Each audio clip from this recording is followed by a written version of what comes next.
temperatures in Northern California, we have a lot of heat. With that comes some tragic incidents that could happen. Yeah. Right. So let me, about this time of year, it becomes on all of our minds because it gets hotter. We start to think about some of the tragedies that happen with heat and with cars, with animals, and unfortunately with kids.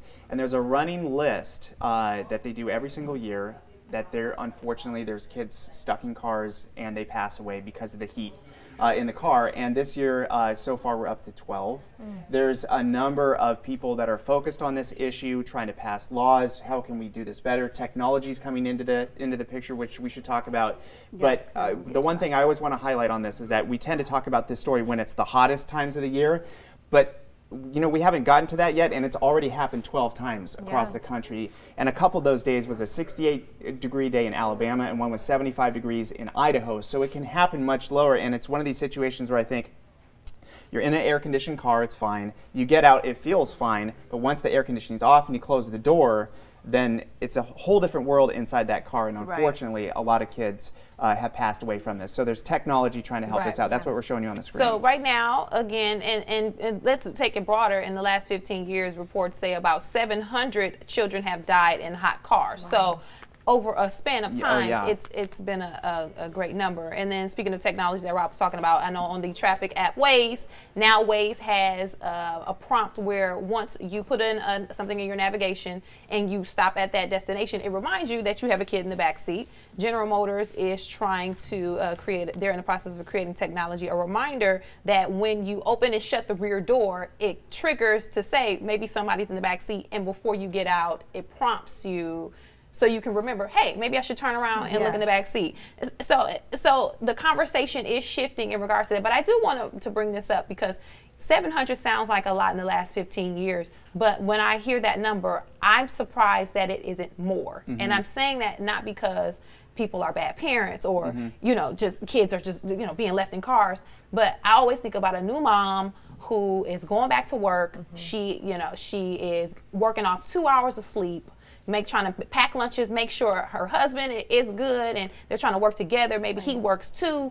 You got all this stuff going on, and sometimes you just forget something. You can forget your lunch on the counter, not comparing a baby to a lunch, but your mind is in so many different places. I'm surprised that it isn't more than 700. And just this last week. We talked about this. We're not parents, us ladies here.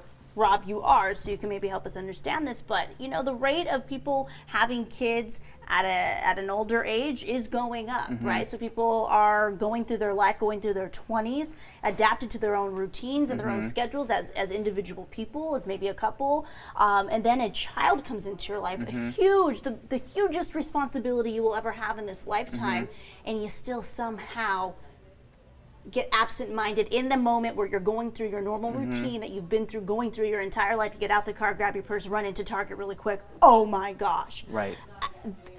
Can you walk us through what that was like for you when you became a parent and that level of responsibility? Well, to Cornelia's point, when you're brand new, I mean, your life has been a certain way forever, and then you add it, and when in the very beginning you're very conscious that you have a child, but you are doing so many things at the same time.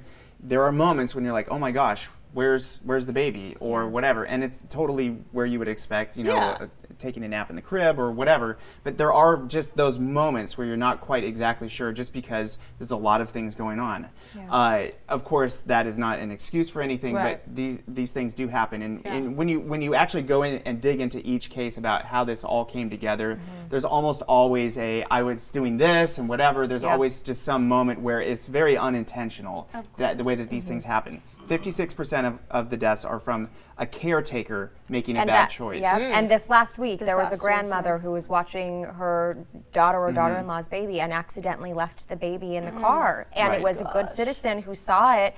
And this mom was interviewed later to say, I thought the baby was in good hands, but it was her own relative. And the grandson is not being charged, unintentional from the facts that they gathered, but it could have been a very, very tragic mistake. But and the other thing is 28% is from kids unsupervised kids, which happens, okay, let's just be honest, they get into the car themselves, and then they can't find a way out. I will tell you right now, my daughter loves to get in the car and twist the knobs because she sees mommy and daddy driving the car, so she wants to do that. Now, maybe because I'm a helicopter parent, I'm always like, no, no, no, and like I'm always thinking like from a dad perspective, if she breaks that, I'm gonna have to pay for that. So I'm always kind of on it, but you know, it's totally reasonable if, you know, the baby's crying and then the other one is just in the garage just messing around or whatever, or you're not quite exactly sure that can't happen, or if the car's in the driveway, or you know, there's things that happen. Always, that's never the intention, but mistakes happen, and sometimes the kids themselves put themselves into that bad situation and just can't get out of it. So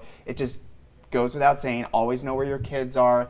And it's okay to be a helicopter parent when the consequences could be something very serious. And I'll have some suggestions after your comment on what parents can do. Okay. Because there's a few things. And I want to get straight to never be too proud, right? In the fact that you are a good parent, this won't happen to me. Because did you say this morning that is the #1 killer? The fact that a parent says, yeah, right, it'll never be me. It's never going to happen. Use everything. You have all of these opportunities to be alerted now with technology, with these, you mentioned yesterday leaving a shoe. So yeah, I was going to go through some of those items. So there, in the past, we've covered traffic stories where you can actually bring your kid's stuffed animal or a second one so they can still have one in the car seat in the back. Put a stuffed animal in the passenger seat right next to you when the baby's in the back. Then when you get out and you take the baby out, take the extra 2 seconds to put the stuffed animal into the car seat. Then you know that you've done something because you've actually removed the child from the actual seat. Another thing you can do, people have put something that they always have with them, like their purse, their cell phone, since you've been driving a vehicle, something, and you put it in the back next to the baby. You would not get out and walk on the street without one shoe. Purse. And then, of course, with the Waze app, there are other things too that are coming out, technologically speaking. I'll post some of those on Facebook because I know we don't have a lot more time. But if there's anything you do, write it in the comments. Let's start the conversation for other parents out there, because we know this is an issue. And then also, real quickly, while we're talking about heat, remember, as you're putting your kids in the car seat for the next few days, at least in the West Coast with the heat wave we're about to experience, the seatbelt tabs. Many, many, many babies and infants have been burned severely, second-degree burns, because of the metal on the seatbelt. So make sure you're turning on the AC before you get in, cover up the seatbelt, hold on to it to see if it's cool enough before you put your child in the seat. Wow, all very good warnings ahead of this weekend. Let me add one more thing really quickly. I know we're running out of time. Naps are really important when you're a parent, and when they're asleep, this is a good thing. You don't want to interrupt it. You don't want to try and do the transfer. That's when you try and take the kid, a sleeping kid, and then get them into the crib or what have you.